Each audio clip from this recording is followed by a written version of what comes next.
माँ जी, गरीब माँ बाप की बेटी हूँ, 2 बच्चों को लेकर कहाँ जाऊंगी। जाहिल औरत, ये क्या किया तूने? गवार है, गवार ही रही हो तू। शारदा जी पूजा कर रही थी कि उन्हें बेटे कार्तिक के ये शब्द सुनाई दिए जो अपनी पत्नी को बोल रहा था। माफ़ कीजिएगा, वो मुन्ना का हाथ लग गया, इसीलिए पानी गिर गया थोड़ा। सहमी आवाज़ में सांची बोली, तुम्हारी माफ़ी क्या मेरी ये कमीज सुखा देगी? पहले ही मुझे देरी हो रही है, ऊपर से ये किसी चीज़ की तमीज़ नहीं है तुझे। ना घर संभाल सकती है, ना बच्चे संभाल सकती है, ना ढंग से रहना आता है, ना बनाना। मेरी किस्मत फूटी थी जो ये जाहिल मेरे पल्ले पड़ गई। कार्तिक सांची को धक्का सा दे कमीज बदलने चला गया। ये शारदा जी के घर का रोज का ही किस्सा हो गया है। असल में कार्तिक किसी लड़की से प्यार करता था, पर उसने कार्तिक को धोखा दिया। बाद में घर वालों के कहने पर कार्तिक ने सांची से शादी तो कर ली, पर वो पत्नी सिर्फ उसका घर संभालने, उसकी शारीरिक जरूरत पूरा करने और बच्चे पैदा करने के लिए थी। पत्नी को मान सम्मान भी दिया जाता है, ये तो वो भूल ही चुका था। शारदा जी ने कितनी बार प्यार से, डांट डपट से बेटे को समझाने की कोशिश की, पर 2 बच्चों का पिता बनने के बाद भी कार्तिक में कोई बदलाव नहीं आया। उल्टा जब जब शारदा जी उसे समझाती, वो सांची से और बुरा बर्ताव करता। उन्होंने सांची से कितनी बार कहा कि तुम अपने लिए बोलना सीखो, पर सांची हर बार जवाब देती, माँ जी, घर की शांति के लिए चुप रहना ही सही है। पड़ोसी तमाशा देखें, इससे अच्छा है कि घर की बात घर में रहे। वक्त के साथ अपने आप सब ठीक हो जाएगा। पर शारदा जी को सांची की बात पसंद न आती, क्योंकि वक्त के साथ कार्तिक का रवैया सांची के साथ और खराब होता जा रहा था। हे देवी माता, इस बच्चे की रक्षा करना, जाने इतना सब लाती कहाँ से है ये। रोज अपमानित होने के बावजूद भी सबकी सेवा में जुटी रहती है। आप मेरे नालायक बेटे को थोड़ी सद्बुद्धि दो। पूजा समाप्त करते हुए शारदा जी बोली, माँ जी, आपका चाय नाश्ता। सांची अपने 6 माह के बच्चे को गोद में लिए काम निपटा रही थी। ला, मुन्ना को मुझे दे और तू भी अपना नाश्ता ले आ। बच्चे को दूध पिलाती है, भूख लगी होगी। शारदा जी पोते को पकड़ते हुए बोली, तुम खाओ माँ, इसे तो सारा दिन ठूसने के अलावा और काम ही क्या है, खा लेगी बाद में। जूते के फीते बांधता कार्तिक व्यंग से बोला, शर्म कर ले, शर्म। बीवी है तेरी जो तेरा सारा काम संभाले है, तेरे बच्चे को देखती है, सारा दिन तेरी माँ की सेवा करती है, तेरी हर चीज कहे से पहले हाजिर करती है, और तुझे उसकी रोटी अखरती है, नालायक कहीं का। शारदा जी गुस्से में बोली, पर हर बार की तरह कार्तिक उठकर चलता बना। सांची की आंखों में आंसू आ गए। माँ जी, आप खाइए, मैं बाद में खा लूंगी। मुन्ने को सास की गोद से लेते हुए सांची बोली, बैठ इधर और ये बता, कब तक सहती रहेगी तू ये? शारदा जी उसका हाथ पकड़कर बैठाते हुए बोली, माँ जी, मैं कर ही क्या सकती हूँ, गरीब माँ बाप की बेटी हूँ, 2 बच्चों को लेकर कहाँ जाऊँगी। सांची रोते हुए बोली, माँ बाप गरीब हैं तो क्या गलत बात भी सहेगी? पति है वो तेरा और तू उसकी पत्नी। उसकी हिम्मत इसीलिए बढ़ रही है क्योंकि तू चुपचाप सब सहती आई है, पर तूने सोचा है इससे तेरे बच्चों पर क्या असर होगा? वो जो तेरी बेटी है वो कल को दूसरी सांची बनेगी और तेरी तरह खामोशी से पति का हर जुल्म सहेगी। और ये जो मुन्ना है ना, ये कार्तिक बनेगा और अपनी बीवी पर ऐसे ही जुल्म करेगा, क्योंकि ये यही सब देखकर बड़े हो रहे हैं। समझी तू? तेरी एक चुप्पी भविष्य के लिए कितना घातक होगी तू सोच भी नहीं सकती। शारदा जी बोली। उनकी बात सुन सांची सोच में पड़ गई, क्योंकि सास कुछ गलत भी तो नहीं कह रही थी। माँ जी, मुझे क्या करना चाहिए तो? मैं तो ये घर छोड़कर भी नहीं जा सकती। सांची रोते हुए बोली, तू ये घर छोड़कर जाएगी भी क्यों? ये घर तेरा भी उतना ही है जितना बाकी सबका। शारदा जी बोली, तो मैं क्या करूँ माँ जी? बेबसी से सांची बोली। उसे सबक सिखा, उसे अपनी अहमियत बता, उसे ये बता कि इस घर में उसकी और हम सब की जिंदगी में तेरा क्या महत्व है। तू गवार नहीं है, ना ही जाहिल है, समझी। तेरी ये माँ तेरे साथ है। ये बोल शारदा जी ने साची के कान में कुछ कहा। ओए साची, कहाँ मर गई? पानी लेकर आ जल्दी से। शाम को ऑफिस से आते ही कार्तिक चिल्लाया, फ्रिज में रखा है, पानी ले लीजिए। साची ने अंदर से आवाज दी, ये कौन सी तमीज है, जाहिल औरत। पति घर आया है तो उसे पानी भी नहीं दिया जा रहा। वो गुस्से में चिल्लाया, जाहिल हूँ तभी तो बोल रही हूँ, खुद से ले लो, क्योंकि मुझे तो देना नहीं आता। पानी बेमतलब सुबह की तरह आपके कपड़े पर खराब हो जाएंगे। साची वहीं से बोली, तेरी ये मजाल। ये बोल गुस्से में कार्तिक अंदर आया तो बेड पर सजी धजी साची नेल पेंट लगा रही थी। उसने कार्तिक की तरफ देखा भी नहीं। कार्तिक गुस्से के घूंट पीता हुआ खुद पानी लेने चला गया। बेटा ले जरा तू मुन्ने को पकड़, मेरे हाथ दुख गए सुबह से लिए लिए। जैसे ही कार्तिक वापस आकर बैठा, शारदा जी बोली, ठीक है माँ, आप खाना लगा दो, बहुत भूख लगी है। कार्तिक बच्चे को लेते हुए बोला, बेटा खाना तो साची ने बनाया ही नहीं। बोलती है मेरे हाथ का खाना जब भी पसंद नहीं आता तो क्यों मेहनत करूं। शारदा जी बोली, आज कुछ ज़्यादा ही नहीं बोल रही है ये, इसे अभी सीधा करता हूँ मैं।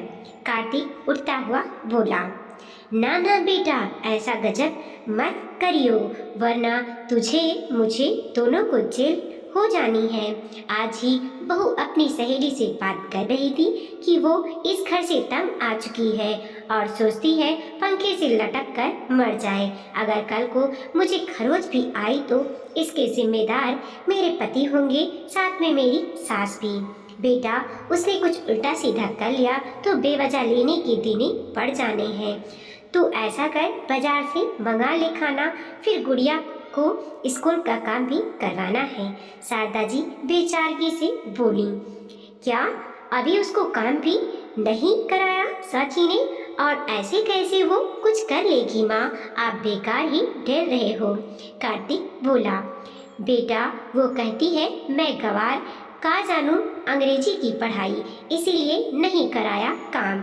और मेरा डर गलत नहीं बेटा, आजकल औरतों की सुनी जाती है। सोच मैं इस उम्र में जेल जाती हुई कैसी लगूंगी। शारदा जी बोली। अब कार्तिक खामोश हो गया। थोड़ी देर सोचने के बाद उसने खाना ऑर्डर किया और बेटी को काम कराने लगा, लेकिन उसे कुछ समझ नहीं आ रहा था कैसे पढ़ाए। उसे आज तक पढ़ाया ही जो नहीं। अगले दिन कार्तिक को अपना कोई सामान निकाला नहीं मिला। साची भी उसे कहीं नजर नहीं आई। माँ साची कहाँ है? उसने बाहर आकर पूछा।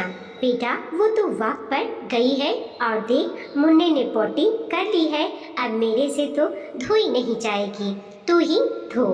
शारदा जी बोली, क्या वॉक पर क्यों? कार्तिक झुझला कर बोला, उसकी कोई सहेली आई है इस शहर में, नई इंस्पेक्टर है वो। उसने कहा साची से अपनी सेहत पर ध्यान देने को, बस उसी के साथ गई है। शारदा जी बोली, उसने तो कभी नहीं बताया कि उसकी कोई दोस्त पुलिस में है।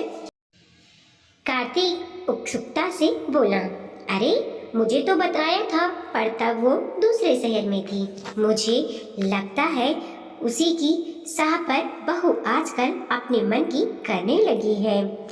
कहीं ऐसा ना हो वो उसे सारी बात बता दे और साची हमारे खिलाफ रिपोर्ट कर दे। तुझे पता है ना, शर्मा जी की बहू ने उनके खिलाफ झूठी रिपोर्ट की थी, तब भी उन सबको जेल हो गई, जबकि यहाँ तो साची सच है। तुझे कितना कहा था ना मैंने कि बहू की इज्जत किया कर, पर नहीं, तू उसे रोज जलील करता रहा। अब अगर उसने ऐसा कुछ किया तो मैं तो बहू की तरफ हो जाऊंगी और बोल दूंगी मैं नहीं, बस मेरा बेटा उसे जलील करता था, क्योंकि इस उम्र में मैं तो जेल नहीं जाने से रही। शारदा जी डरने का नाटक करती हुई बोली, अब वाकई में कार्तिक भी सोच में पड़ गया। उसने मुन्ना को उठाया और बाथरूम में चल दिया।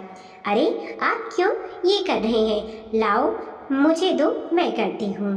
तभी साची वहाँ आकर बोली, नहीं कोई बात नहीं, तुम थकी होंगी, वैसे भी मुन्ना मेरा भी तो बेटा है। अपने स्वभाव के विपरीत कार्तिक शांत स्वभाव में बोला, जिससे साची हैरान रह गई। वो रसोई में गई और सास के कहे अनुसार बस ब्रेड चाय बनाई। हालांकि साची को लगा था कार्तिक गुस्सा करेगा, पर वो चुपचाप खाकर चला गया।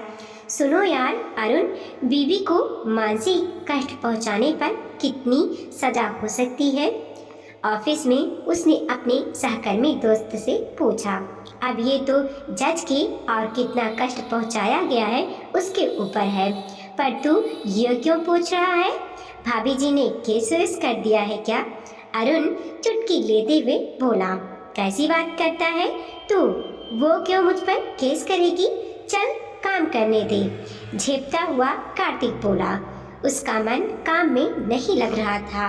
वो यही सोच रहा था कि अगर साची ने केस किया तो क्या इल्ज़ाम लगा सकती है। यही सोचते सोचते वो उसके प्रति किया गया अपना व्यवहार याद करने लगा। घर आकर भी वो किसी से नहीं बोला, चुपचाप अपने कमरे में आ गया। लीजिए पानी। साची ने पानी लेकर आई तो 2 बूंद छलक गई। माफ कीजिएगा, वो साची डरते हुए बोली। नहीं नहीं कोई बात नहीं, पानी ही तो है, सूख जाएगा। कार्तिक बोला। बाहर आ जब उसने अपनी सास को बताया तो दोनों हंसने लगी। नहीं मुझे जेल नहीं जाना, इंस्पेक्टर साहिबा छोड़ दो मुझे। रात को अचानक कार्तिक नींद में चिल्ला उठा। क्या हुआ आपको? साची ने उसे झकझोरते हुए बोली। साची प्लीज मुझे माफ कर दो, आज के बाद मैं तुम्हारे साथ कभी गलत व्यवहार नहीं करूँगा, पर प्लीज तुम अपनी दोस्त से मेरी शिकायत मत करना, मुझे जेल नहीं जाना। कार्तिक उठकर साची के सामने हाथ जोड़ते हुए बोला। अरे अरे अरे आप क्या कर रहे हैं? मैं कोई शिकायत नहीं कर रही हूँ, आप बेफिक्र रहिए और शांति से सो जाइए। साची उसका हाथ पकड़कर बोली। उसने देखा दरवाजे के बाहर शारदा जी खड़ी है, जो शायद कार्तिक की आवाज़ सुनकर आई होगी। साची से नज़र मिलते ही वो मुस्कुरा दी और साची का मन उनके प्रति श्रद्धा से भर गया। आज शादी के 6 साल बाद उसकी सास के कारण सम्मान मिल गया था। दोस्तों, यह सच है कि ज़माना कितना बदल गया हो, पर कुछ घरों में आज भी औरतें की स्थिति नहीं बदली। मन पसंद शादी ना होना, व्यापार में कोई नुकसान हो या कोई परेशानी हो, पति बहुत आराम से इसका दोषी पत्नी को मान उन्हें जलील करते हैं। यहाँ तो साची की सास ने उसका साथ दिया, वरना ज़्यादातर घरों में सास भी बेटे के साथ मिल जाती हैं और ऐसे में उस औरत को या तो खुद कदम उठाना पड़ता है या खुद कर जीना पड़ता है। यहाँ मेरे कुछ दोस्त कहेंगे ऐसे पति को छोड़ देना चाहिए था, पर दोस्तों कुछ औरतों के लिए ये भी आसान नहीं होता, क्योंकि समाज तो क्या परिवार भी साथ नहीं होता।